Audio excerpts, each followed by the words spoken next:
The TVWAN News is proudly brought to you by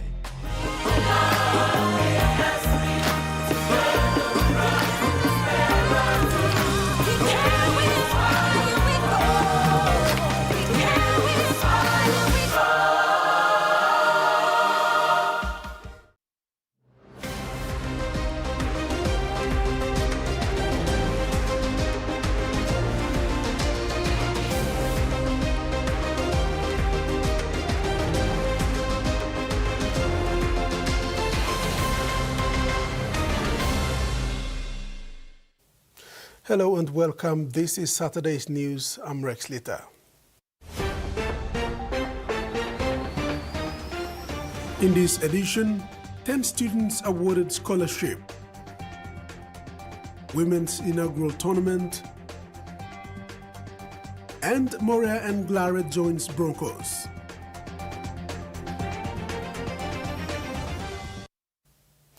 The Australian government has launched the first ever Australia Awards STEM scholarship for tertiary students in Papua New Guinea, enabling them to pursue studies in science, technology, engineering and mathematics at universities in Australia.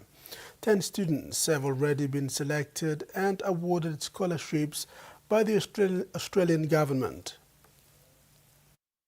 This is another significant milestone under PNG Australia partnership to have the first batch of PNG's tertiary students to go under the STEM scholarship to study in Australia.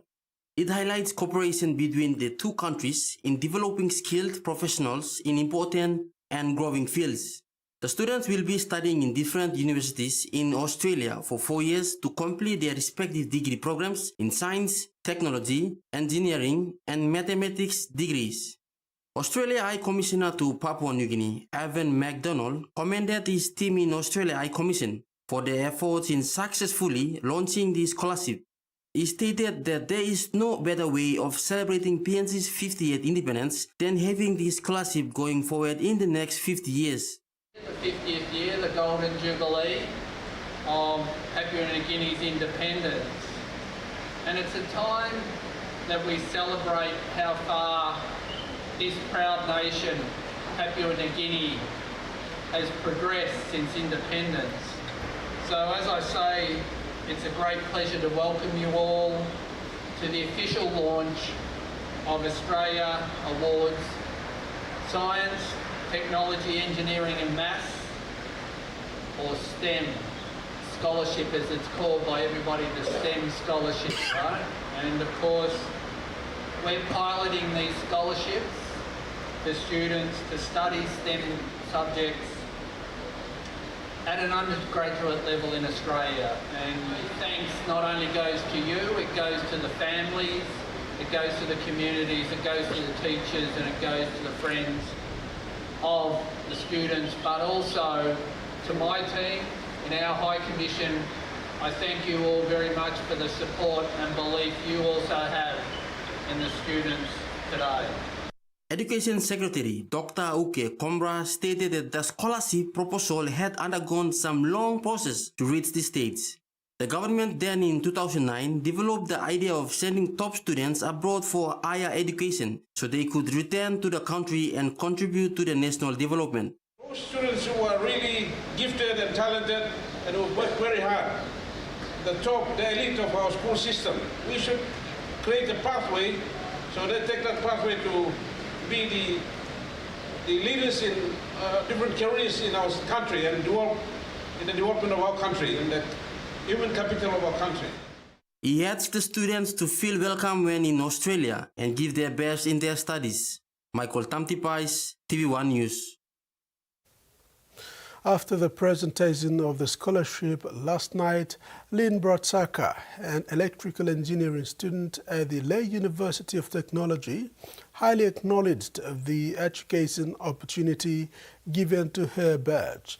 She said the opportunity is a bridge between dream and reality. The scholarship serves as a pathway that expands STEM within Papua New Guinea and encourages every young person that their background does not limit their future and that their dedication, discipline and hope and truly opens the door. Awards STEM Cohort awardees. Today's event is more than a launch. It is a celebration of vision, generosity, and the power of opportunity. Your presence reminds us that when leaders invest in education, they invest in the future itself. This commitment will empower the next generation, and we are deeply grateful for it. The launch of this scholarship is more than just financial support. It is a bridge between dream and reality. It serves as a pathway that expands STEM, science, technology, engineering, and mathematics in PNG.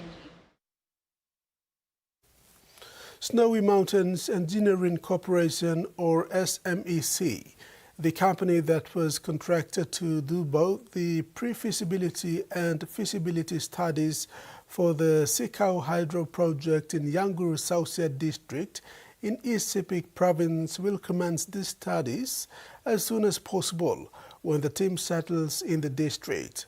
SMEC has a long history in Papua New Guinea, involved in feasibility studies for similar projects around the country. SMEC's regional lead for hydropower and dams in PNG, Sujan Simar, revealed that the entire hydro project in the district will take around 2 years to complete, including the feasibility studies. Size of the project and the component, it might take 6 months, 8 months, 10 months. But we're expecting this will be a relatively small hydro with no tunnel, just a pipeline in one of the tributary. So hopefully, in between 6 to 10 months. So once we complete the feasibility study, we have the idea of the overall cost estimate in terms of feasibility level. So that document will be helpful for all relevant government approval and for funding arrangement. And based on our experience here, the construction time itself will not take much for this 3 to 5 megawatt, maybe 1.5 to 2 years. TVWAN News continues after the break. Stay with us.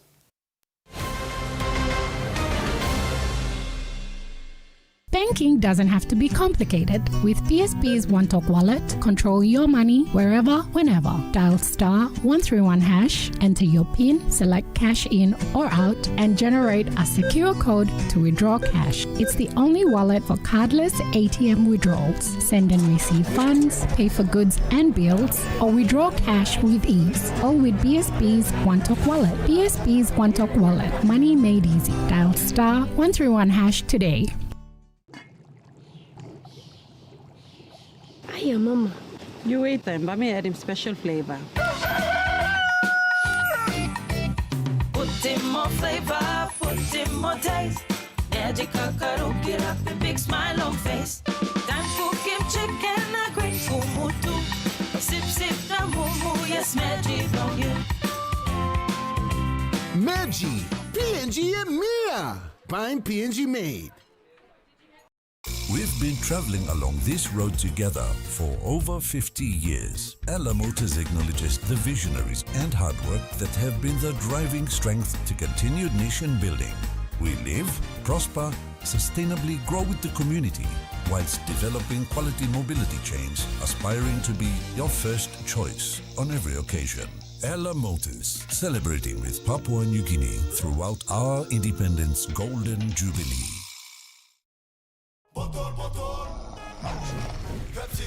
Tell him shorty come get it. Come grind on me, but met it. Mommy get loose, get loose, get loose. Pepsi in my hand, ice cold, no excuse. I tell him who's gonna bring the groove down. Pepsi with the fresh sound. Tell him who's gonna bring the groove down. Pepsi with the fresh sound.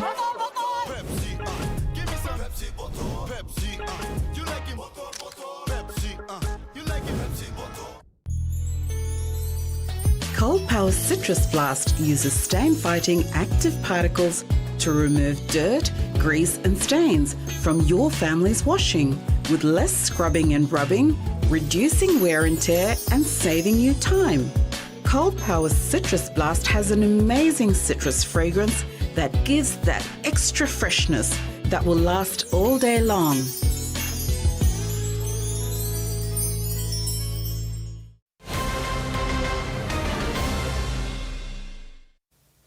Welcome back. Turning abroad, Deepling in the Blue Mountains is known for apple picking, but there are warnings. This season's harvest may be smaller than usual. Farmers are concerned it would be the lingering effects of the varroa mite parasite that's destroyed thousands of beehives.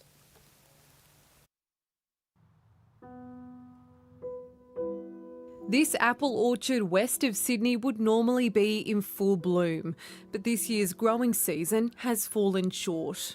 We estimate that we have 5 to 10% of what we'd normally have on the trees.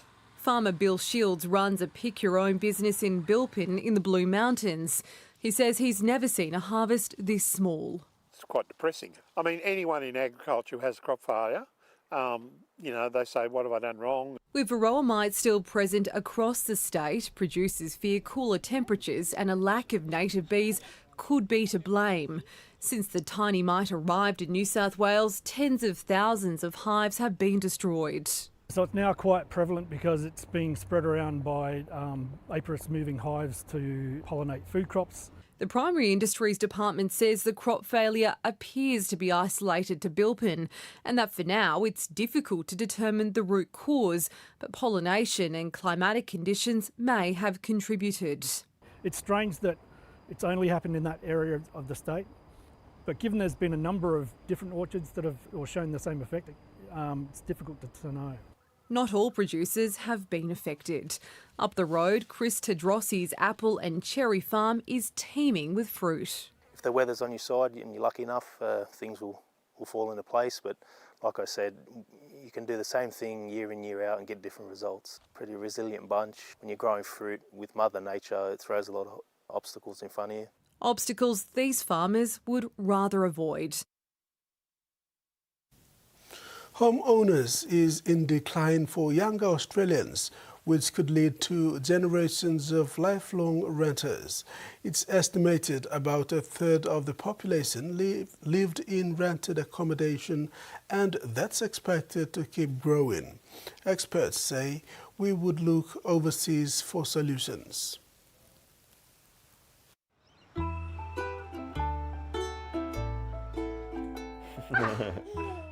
The Messenger family love their home in suburban Perth. This is where their baby daughter is hitting her first milestones. Hey. But as renters, they don't know how many more memories they'll have here. People that I know are like, where's your kid going to go to daycare? Where's your kid going to go to primary school? And I'm like, I don't know where I'm going to be living in 5 years' time, you know? I can't plan that You don't know where ahead you're of time. living in 1 year's time. Yeah. Sally's parents know how it feels. They too have been in a long cycle of renting and feel locked out of the market. Up until, I guess, about 6 years ago, I'd never lived in any home in my life for more than 2 years. I recognise how disruptive that can be growing up. Thank you, Lord, for this food, for our friends and family, Lord. Thank you that we are blessed with this wonderful house. Over a meal, they consider what the future holds. How do you feel about the fact that you don't have a home at the moment?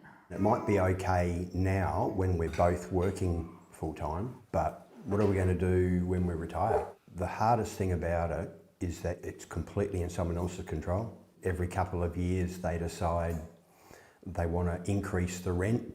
Experts in Australia say other countries have long-term renting models we can learn from. Places like France, Finland, Denmark, but the best example might be in the Austrian capital. We take you to Vienna to see what that looks like. In Vienna, social housing is open to the middle class and highly desirable. Rainer Hauswirth and Andrea Mann have lived here for the last 12 years with their children in a subsidised apartment. I don't feel any stigma. A lot of people really would like to live in this social housing because it's high quality. It doesn't mean that you're poor. It's a very mixed neighbourhood. Their rents are regulated, kept to less than 30% of their income. And once you're in, you never have to leave. It feels very stress-free to know that we can live in this social housing as long as we want to.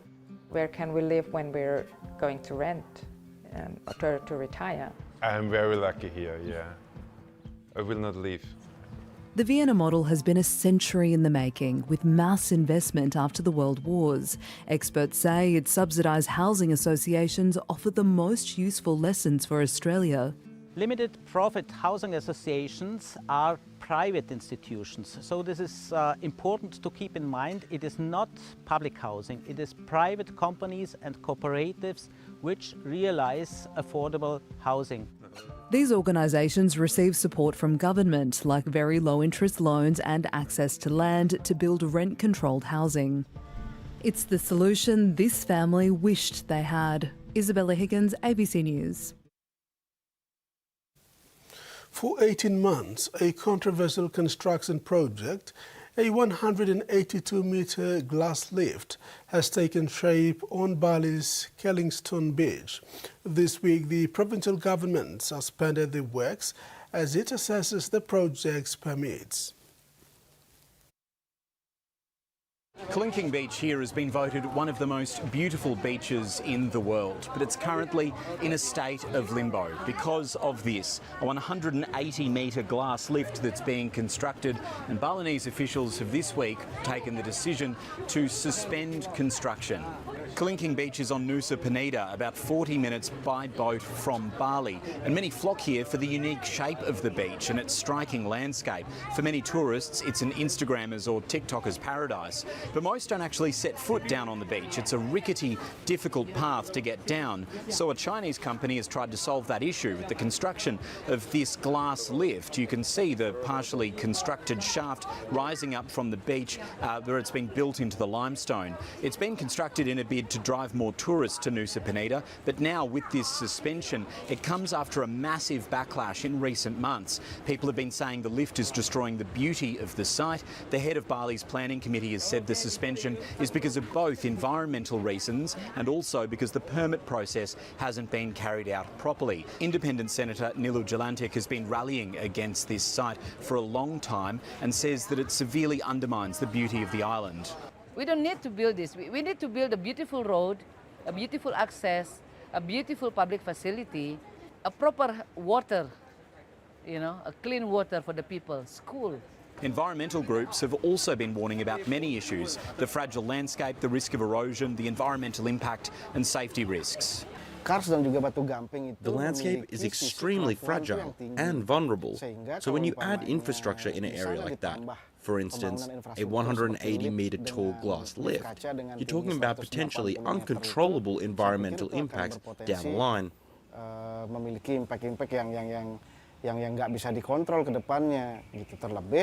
For now, this lift will remain, but there's no shortage of calls from people to tear it down.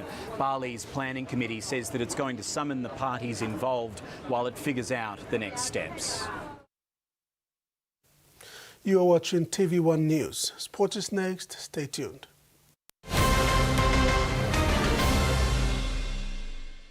For too long, banking has felt out of reach for many. But now, PSP's OneTalk wallet is here to change that.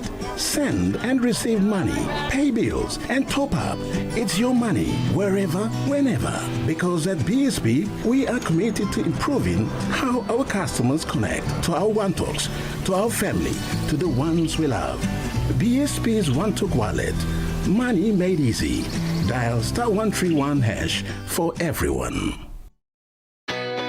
A true champion is measured by their courage, their determination, and their passion to never give up and to always keep trying. With a delicious Milo in milk taste and added nutrients, Milo in milk is a great way to fuel our little champions with nourishing energy every day. Because true champions give it their all. Milo, P&G and Mia. Find P&G made. Hi, with the help of Palmolive Naturals shampoo and conditioner, with these 3 quick and easy tips, I'm going to show you that more natural, beautiful hair is achievable. Step 1, massage your scalp during washing with shampoo. Step 2, apply conditioner to the tips of your hair. Step 3, gently towel dry your hair. There you have it. For natural, beautiful hair, use Palmolive Natural shampoo and conditioner. Have a great hair day. The PNG LNG project has now generated more than 30 billion kina for Papua New Guinea since production commenced. Nearly half of this amount has been paid as tax. Equity distributions are paid to KPHL and MRDC based on the interest they hold. Tax is paid to the IRC, while development levies and royalties are paid to DPE. For more information on direct and indirect benefits, visit PNG EITI's website. Long year 2024, 7 pla baby I born one time HIV. HIV I can go long baby long triple rot. Time bel mama I get HIV, long time long karen baby, na time baby I susu. Tasol Yumi can help him bel mama, long look out him baby inside long bell. Go quick time long bell mama clinic, na kiss him antenatal check. Time Yumi pan him sick HIV area, or time bell mama I positive penis, early treatment I can save him baby. Give him baby healthy start long life. Stop him spread long sick HIV I go long baby. This lutok sawe I come long National AIDS Council Secretariat.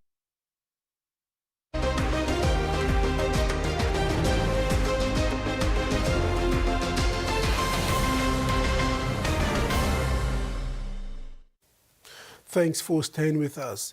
In sports, the 4th edition of the MSG Prime Minister's Cup, which starts on November 11th, 2025, will see the inaugural tournament for women as they make their entrance to the annual Melanesian Cup.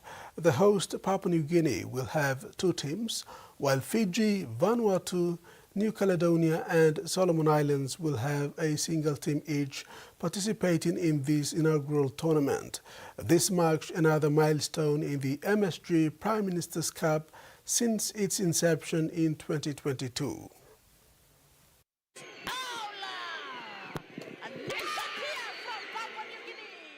With just 4 years of existence as one of the regional football competitions in the world, MSG Prime Minister's Cup has made a strong boost in its development with an inclusion. The inclusion of women's division in the tournament goes well with this year's MSG Prime Minister's Cup theme, Melanesians, Unity, Culture and Friendship, reflecting the spirit of togetherness and progress that defines the competition. Chairman of the tournament, Leonard Lona, said the inclusion of women in the competition is a deliberate decision, not only for this edition, but also for future tournaments. This will be the first tournament that we will be having the women's team, so it has given us an added challenge to make sure that we deliver this tournament in ways that our women's teams would feel that they have been embraced in the tournament. He commended the PNG Sports Foundation, PNG Sports Association, National Sports Trust Limited and other relevant stakeholders who played pivotal role in getting the preparation set for PNG to host the tournament for the first time. The public in Port Moresby and surrounding communities are encouraged to attend the regional tournament and show support to the participating teams as One Pacific. It's children under 10, I think free, if I am not mistaken, and students with ID will pay 2 kina. Students with ID will pay 2 kina. Otherwise, for us, it is to be able to make the games available to as wide a public audience as possible.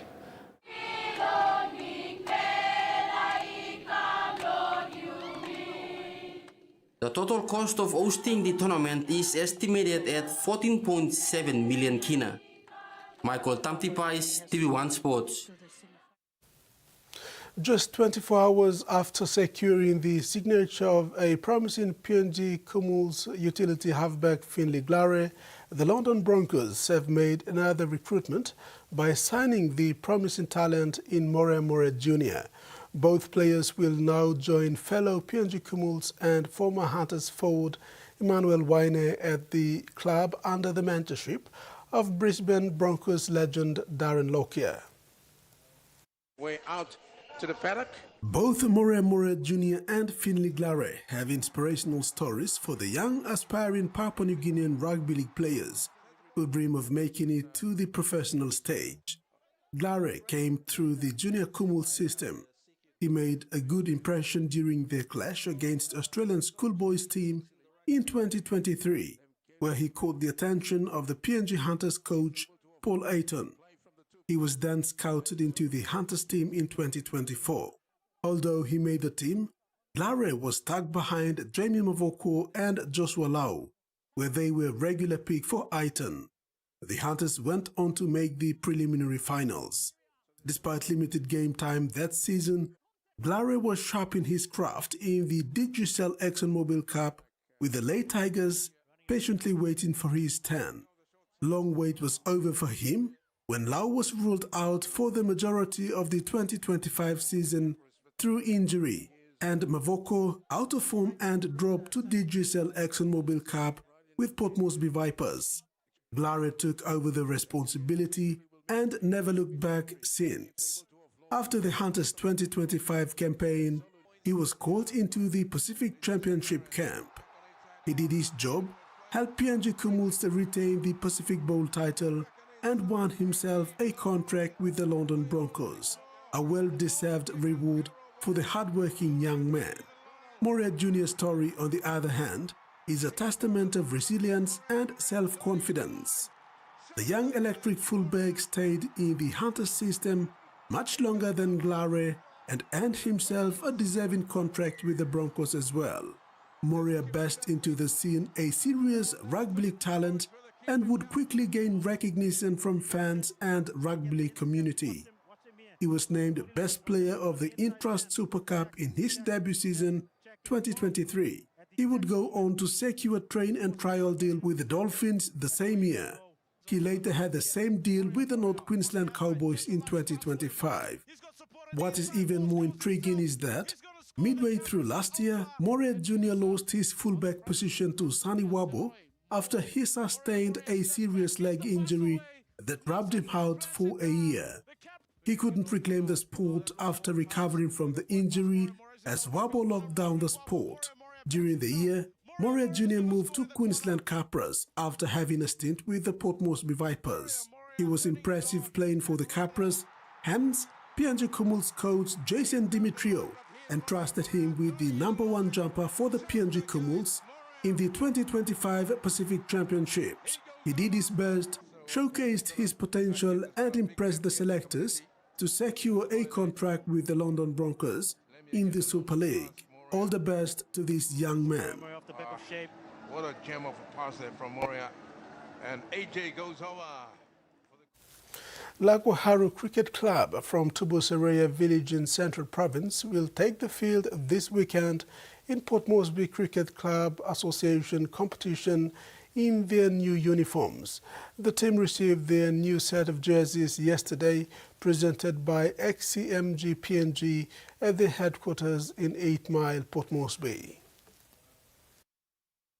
The Lakwaharu Cricket Club is one of the 8 teams from the Tubusereya village participating in the Port Moresby Cricket Association. The team takes the pitch this Sunday with a competitive record, 2 wins from 2 games. Putting on new uniform will be a motivation for the club in their remaining 5 matches. Coach for Lakwaharu Cricket Club, Livingstone Sibona, when receiving the new set of jerseys, said it means a lot to the club and its players. He thanked the organization and assured the club for working toward building a strong team with the aim of pushing their players for national side, the PNG Barramundi. We'd like to thank the management of XCMG PNG for not only providing construction machinery to the country, but also coming into the community and touching up the social aspect in sports. Coach Sibona further said Lakwaharu is a traditional name for Tubusereya. The team decided to come up with a name to have full representation of their village, Tubusereya, in this cricket tournament. Salesperson for XCMG PNG, Joshua Peter, when making the presentation, said this is part of their social obligation to their community and they are proud to support local sports club. Peters said this is not the first time the company has supported a sports club. They have done this before and have plans to expand their support to other areas. XMG has not only provided machinery to do infrastructure development in Papua New Guinea, but also taken responsibility, social responsibility to help our communities.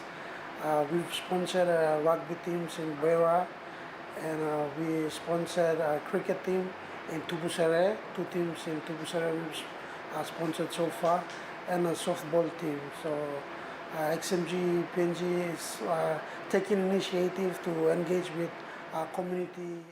The XCMG-PNG is committed to continue its community initiative and wishes the Lakwaharu Cricket Club the best in their remaining games in the Port Moresby Cricket Association. That wraps up the sports segment. Now the weather forecast.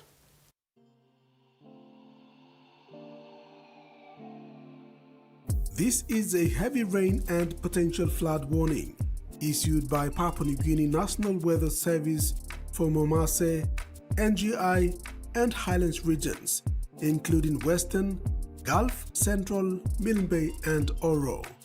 Heavy rainfall is expected over the mentioned areas within the next 24 hours, particularly from afternoon to evening and overnight, which may cause flash and riverine flooding. All residents of the mentioned communities are advised to take necessary precautions during the warning period.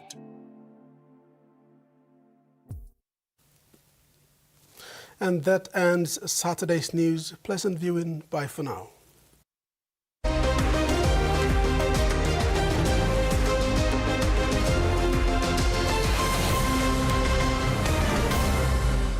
The TVWAN News was proudly brought to you by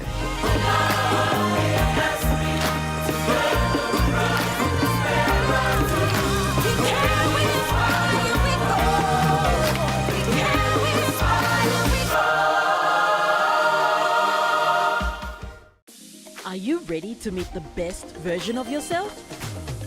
The one with the bright, confident smile? You've got to take pride in how good you look, how fresh your breath smells, and